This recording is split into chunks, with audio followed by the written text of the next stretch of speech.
Halo semua, perkenalkan, nama saya Graciela Punggayo, NIM 192080002. Pada kesempatan ini, saya akan menjelaskan mengenai materi algoritma DDA. Pengertian dari DDA, DDA adalah Digital Differential Analyzer, yang berarti algoritma pembentuk garis yang didasarkan pada persamaan. Garis yang dibuat menggunakan titik awal X1 dan Y1 dan titik akhir X2 dan Y2, di mana setiap koordinat titik XK dan YK yang membentuk garis diperoleh dari perhitungan. Kemudian hasil perhitungan dikonversikan menjadi nilai integer. Algoritma ini bisa digunakan untuk menghitung garis dengan semua kemiringan. Selanjutnya kita masuk dalam contoh algoritma DDA, di mana diketahui A sama dengan 10,10, B yaitu 17,16. Kita mengubah A menjadi X1 dan Y1, di mana X1 sama dengan 10, Y1 sama dengan 10. Berikutnya B yaitu X2 dan Y2, di mana X2 nilainya adalah 17, Y2 nilainya menjadi 16.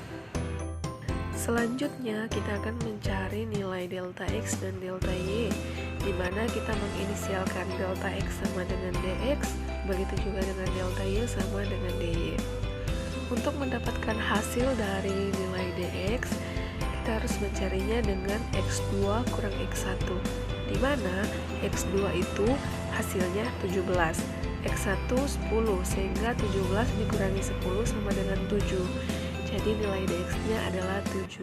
Begitu juga dengan dy, di mana dy sama dengan y2 kurang y1, nilai y2 adalah 16, nilai y1 adalah 10, sehingga 16 dikurangi 10 sama dengan 6. 6 adalah hasil dari dy. Selanjutnya kita akan mencari nilai step, di mana step ini mempunyai dua ketentuan, yaitu yang pertama, jika nilai dy-nya lebih besar dari dx, maka nilai stepnya sama dengan dy. Dan jika nilai dx lebih dari dy, maka nilai stepnya sama dengan dx. Seperti yang kita lihat pada gambar sebelumnya, di mana nilai dx sama dengan 7 dan nilai dy sama dengan 6, itu artinya dx lebih besar dari dy, sehingga nilai stepnya adalah 7. Nah, selanjutnya kita akan mencari nilai incrementnya. Di sini ada rumus di mana x increment sama dengan dx per step dan y increment sama dengan dy per step. Kali ini kita akan mencari hasil dari x increment, di mana dx nilainya 7 dan stepnya nilainya 7, sehingga 7 per 7 sama dengan 1. 1 itu akan menjadi nilai dari x increment.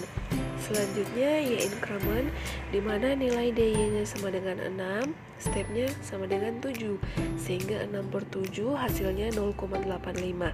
0,85 ini akan menjadi nilai dari y increment. Nah, selanjutnya kita masuk dalam tabel untuk pembuatan grafik. Dan di sini untuk nilai x-nya, rumusnya adalah x ditambah dengan x increment, dan untuk nilai y, rumusnya y ditambah dengan y increment. Seperti yang kita ketahui bahwa nilai x di sini adalah 10, nilai y-nya 10. Kita masukkan dalam kolom pertama nilai x dan y.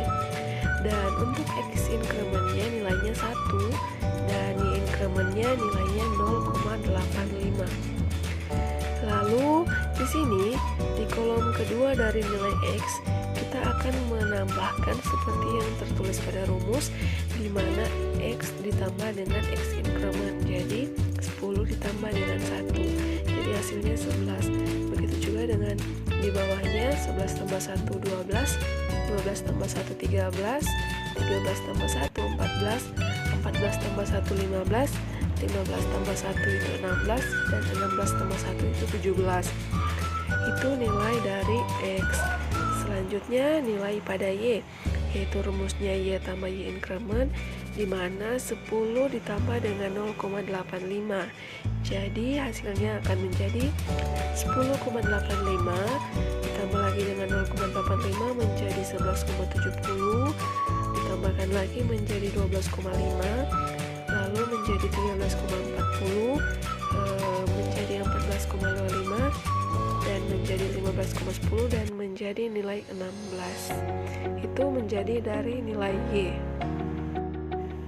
Nah, di sini kita masuk pada tahap terakhirnya, di mana ini adalah tahap pembuatan grafik. Tapi karena sebelumnya kita telah membuat tabel untuk pemasukan nilai X dan nilai Y. Seperti yang teman-teman lihat pada gambar, saya telah memasukkan nilai X dan nilai Y-nya terlebih dahulu, di mana saya memberi kolom berwarna coklat pada nilai yang saya tentukan, mulai dari X10 sampai pada X17 dan Y16. Setelah kita memberi warna pada kolom yang terisi dengan X dan Y, kita akan membuat garis dari ujung bawah sampai ujung atas seperti pada gambar berikut. Dan seperti inilah hasil akhir dari materi algoritma DDA.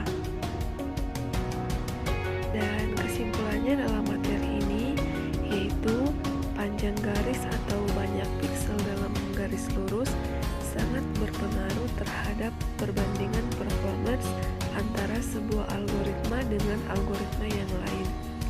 Hal ini disebabkan adanya perbedaan waktu operasi yang berada di dalam perulangan sepanjang pembuatan piksel dan waktu operasi yang berada pada sebelumnya. Panjang jari-jari dalam lingkaran tidak berpengaruh terhadap perbandingan performance antara sebuah algoritma dengan algoritma yang lain. Hal ini menunjukkan bahwa perbandingan waktu operasi yang berada di dalam perulangan sepanjang pembuatan piksel dan waktu operasi yang berada pada sebelumnya berimbang.